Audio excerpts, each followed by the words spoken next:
potenzialità e sfide. Presidente Cinieri, che cosa si intende per radioligand therapy? Beh, la radioligand therapy e la radioligand imaging sono due nuove tecniche che favoriscono tutto quello che riguarda la multidisciplinarietà, perché dobbiamo incominciare a imparare a lavorare insieme ai medici nucleari. In pratica sono anticorpi coniugati con un radioligando che vanno a fissarsi per l'imaging, per la diagnostica e per la terapia per adesso su alcune patologie, ma hanno sicuramente un obiettivo di espansione molto importante. Quali sono le applicazioni correnti e quelle future?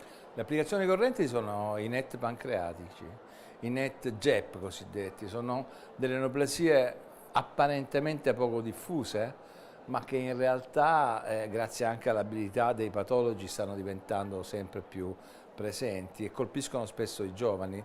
Ricordiamoci che Steve Jobs ha avuto questo tipo di cancro e non ha potuto avvantaggiarsi di questa terapia che dà dei risultati splendidi perché è sempre più vicina a quella che definiamo in ogni momento medicina di precisione. In pratica il radioligando va a fissarsi sulle cellule e le uccide direttamente, ottenendo un risultato che su queste neoplasie non avevamo mai visto prima di adesso.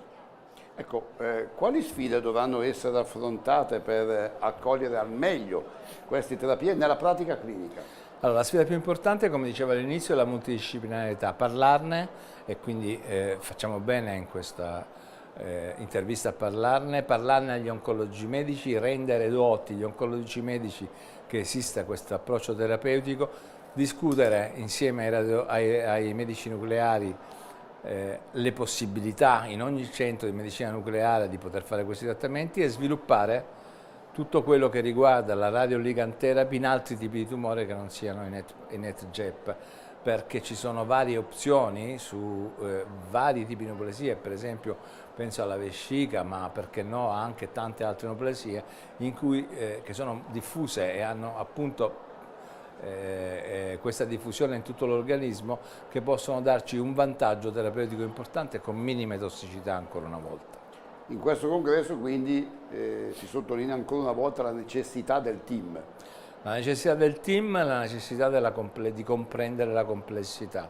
Non mi stancherò mai di dirlo, oncologia e complessità sono le nuove sfide per gli oncologi e proprio di complessità e di rendere a tutte le oncologie, ma non solo, a tutti i team multidisciplinari del Paese, le informazioni che la scienza ci dà diventa un obiettivo importante. È complicato ogni giorno svegliarsi e gestire un paziente con delle possibilità terapeutiche così complesse e quindi è importante che tutti noi sappiamo primo come farlo, secondo sapere che esistono, terzo se non abbiamo gli studi in casa approfittare per esempio della piattaforma degli studi clinici di ION per vedere nelle vicinanze quale dei colleghi ha lo studio clinico, perché la miglior terapia per il paziente giusto è sicuramente un obiettivo da perseguire in maniera importante. Grazie.